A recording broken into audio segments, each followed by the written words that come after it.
What is up, guys? Today we're going to be talking about some of the best Samsung budget smartphones that you can pick up at a really good deal at around $200 to $300. So let's go ahead and get started. All right, first at 200 bucks is the Samsung Galaxy A21s.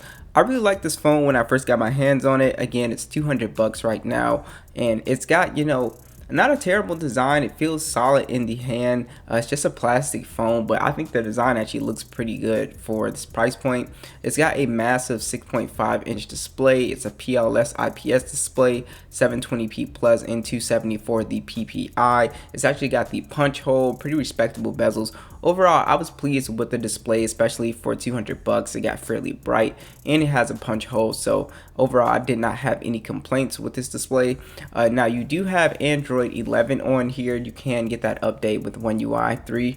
And yeah, it ran pretty smooth with the Exynos 850, just navigating around One UI, scrolling, swiping. That was one of my major concerns with that, but it kept up with it, and it didn't have any problems that made me want to throw the phone across the room. But this phone does have micro SD support, which is really good because you only have 32 gigs of internal storage on the base model and 2 gigs of RAM. So again, if you get, I would probably recommend getting that 3 gigs of RAM version just to be safe. But yeah, the phone ran, fine for, casual use. So that was my main concern with this phone. It has a headphone jack as well as NFC, as well as the physical fingerprint scanner located on the back. That works very well. And you also have pretty decent cameras on here, quad camera setup. Again, nothing too crazy. It takes fine pictures, 48 megapixel wide, 8 megapixel ultra wide, 2 megapixel macro and depth sensor. You also have 1080p video and a 13 megapixel selfie. Again, if you're in pretty good lighting, you'll get a really decent shot with this phone. But anything other than that, you'll kind of get softer images. But this phone has a massive 5000 milliamp battery with 15-watt fast charging. So this is definitely one of those phones that goes all day. So if you want something that's pretty cheap, has pretty decent cameras, and has excellent battery life, this is definitely a phone to check out. Next is the Samsung Galaxy A70, one of my favorite phones on the list. So you can find this phone for around 200 bucks, the refurbished version, on Amazon or eBay right now. I think they're all sold out on Amazon, but you can still get it on eBay right now because people are buying this phone up because it's actually a pretty good value for what you're getting at that 200 to 250 price point.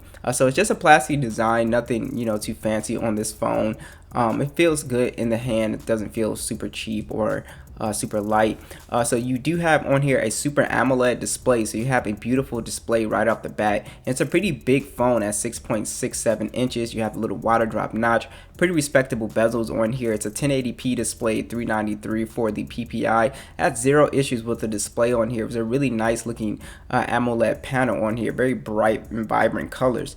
So you do get Android 11 on this phone with One UI 3.1, so that has been checked off for this phone, along with the Snapdragon 675 and Adreno 612. Had zero issues with performance. This phone was very smooth, so you can play games on here casually. And I was playing Call of Duty, PUBG just fine. I think I have a gaming test on this phone as well. So this thing is capable of, playing, casually games. So you do have micro SD support and 128 gigs of storage and 6 gigs of RAM on the base model as well. So plenty of storage for you. It also has a headphone jack and only has a single firing speaker, which I wish they put dual speakers in this, but the speaker does sound fine. You also have NFC as well, and you have the fingerprint scanner under the display, and it works fine. I've never had like an issue with it. You do have face unlock if you don't want to go that method, but like I said, I never had an issue like getting into the phone. So this phone does have very good cameras, a triple camera setup, 32 megapixel standard, 8 megapixel ultra wide, and a 5 megapixel depth. You can see from the photos here, you also have 4K video and 32 megapixel selfie. It takes pretty good photos from the front and back. So color is going to be very vibrant. You do have a good amount of detail, good depth of field as well. The ultra wide does take great photos, so I was really impressed with the cameras on here, at this price point.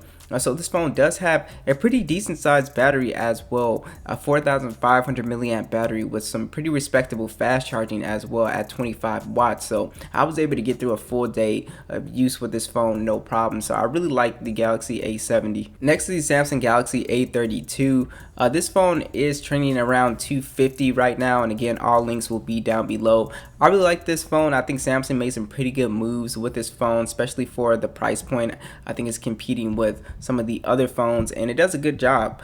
So you just have a plastic design. Some people don't like the design. I think it looks okay. As you can see, it sort of has the sort of flat camera modules. A lot of phones have bumps. This one has a flat. I think that's why it gives it that sort of maybe cheaper look on the back. But I like it. It doesn't show fingerprints all that bad with the color that I have. And you also have a Super AMOLED display at 90 hertz. I think that was an awesome move from Samsung to put 90 hertz on this phone. It is a 6.4 inch display at 1080p, 411 for the PPI. It is a water drop notch, and it looks fine.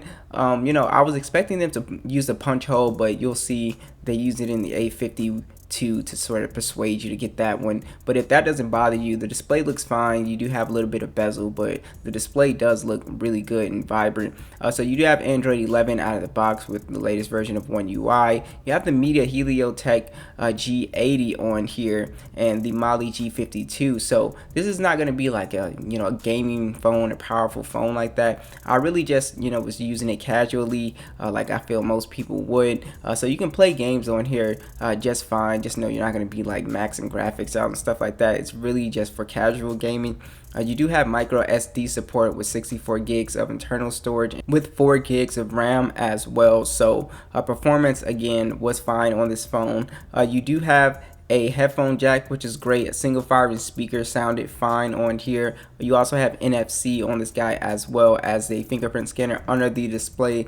Again, that works fine. You also have face unlock too. The cameras on here are actually pretty good. So you have a 64 megapixel standard and 8 megapixel ultra wide, a 5 megapixel macro and depth sensor, but it only shoots in 1080p, and then you have a 20 megapixel selfie camera that shoots in 1080p.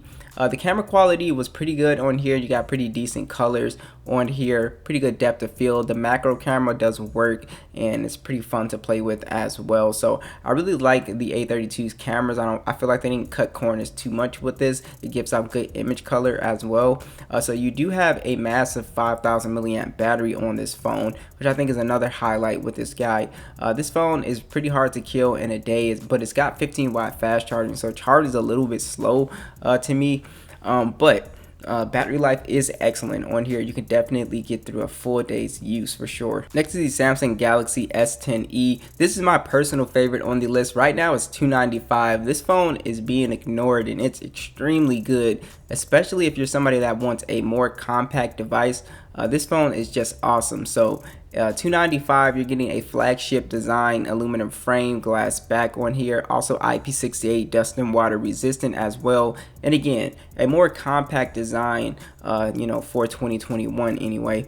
So you do have a dynamic AMOLED display, HDR10 plus at 5.8 inches, 1080p, 438 for the PPI with a punch hole. The display on here is beautiful, gives out vibrant and really nice looking colors. The display is bright outdoors as well. You get the little punch hole as well too. Overall, I really like the display size on here. This is a phone that I usually take with me sometimes if I'm have a bigger phone. I just want to use a smaller phone sometimes.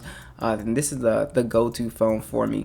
So this phone did get the Android 11 update, the latest version of One UI, which works great on here. It's very snappy and smooth because it is running the Snapdragon 855 processor, and it's still a beast. You can still game at high settings on this phone. It's pretty impressive performance wise. It's really good with the Adreno 640.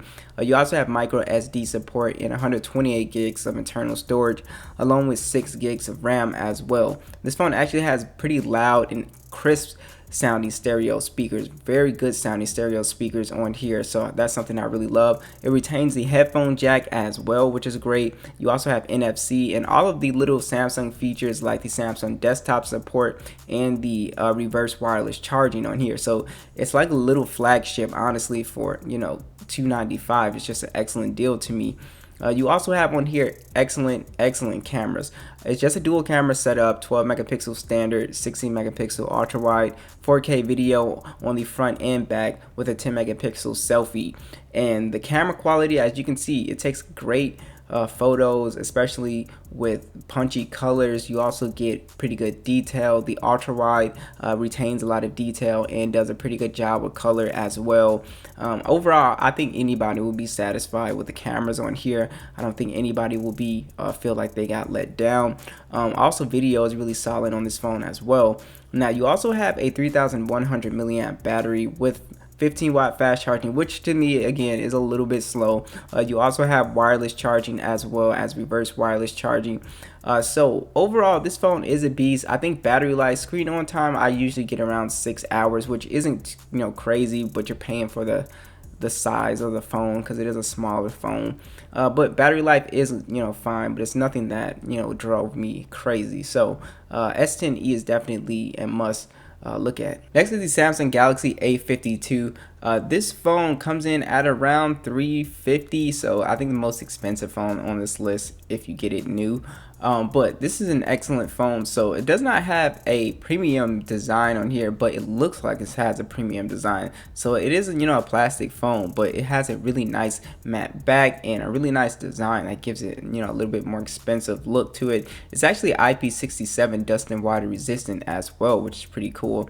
So I really like the design on here regardless. You do have a Super AMOLED display at 90 Hz. It's also a 6.5 inch display at 1080p with 407 for the PPI. It's absolutely a beautiful display. I think the colors look really vibrant and great. And then you have that punch hole in the middle that gives it a much more immersive experience. You also have Android 11 on here with One UI 3.1 on here, which works flawlessly with the Snapdragon 720G and Adreno 618. Performance-wise, the performance was fine. I wasn't lagging or stuttering all over the place, scrolling, swiping, bouncing in and out of apps. So it's fine for that. This isn't gonna be like a gaming phone, but it can play games casually just fine, as you can see. So I did not have a huge issue with that. I think it's fine for some light gaming. You also have micro SD support and 128 gigs of internal storage with 4 gigs of RAM as well.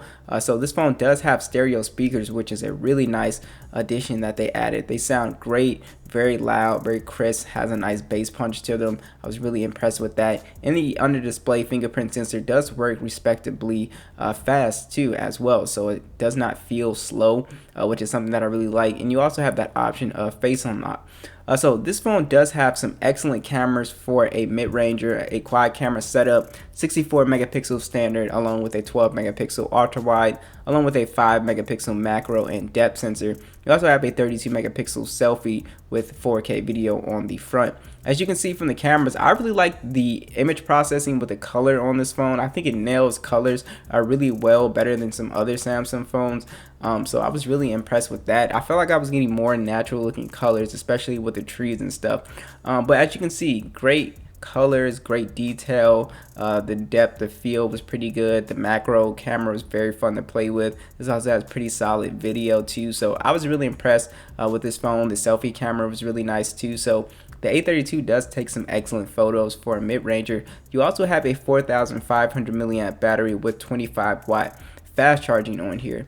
So the fast charging on here is pretty good, so I like that number, especially anything like 15 and stuff that's just too slow these days. But battery life was solid on here as well. I could not kill this phone in a day, which is something that I really like. You're looking at around maybe 6 to 7 hours of screen on time depending on how hard you use it.